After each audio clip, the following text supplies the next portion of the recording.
Hizi ni taarifa kutoka kunako klabu ya Manchester United na pia zinamhusu kocha Andoni Iraola, ambapo taarifa zinaeleza kwamba ameweza kuibuka kama mgombea mwenye nguvu zaidi kushindana na Michael Carrick kwenye kibarua cha Manchester United.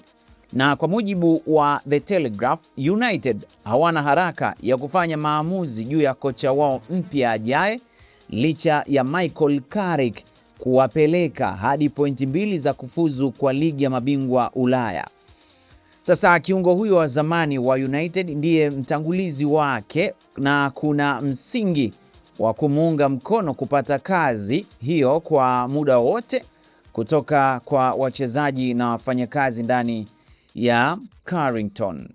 Lakini uongozi wa klabu unakusudia kuzungumza na wagombea wengine kabla ya kufanya uamuzi wa mwisho, na mpango ni kusubiri hadi mwisho wa msimu.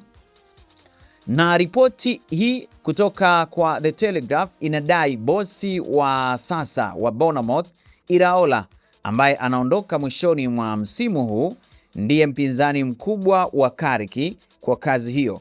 Sasa Iraola pia yuko kwenye kinyang'anyiro cha kuinoa Chelsea inayoachwa wazi baada ya Liam Rosnier kutimuliwa, huku klabu yake ya zamani ya Atletico Club ikiwa na nia ya kumrejesha katika eneo la Basque. Kwa hiyo taarifa zinaeleza Iraola ameweza kuibuka mpinzani mkubwa wa Carrick kwa kazi ya Manchester United. Bana, mimi nimekwambia taarifa zozote ambazo zinahusiana na mambo ya pale Ulaya, basi mimi nitakuwa na kusogezea moja kwa moja. Mimi ni Ali Swaleh Mshana na hii ni Talent Media. Kama bado hujasubscribe, hujachelewa, fanya hivyo.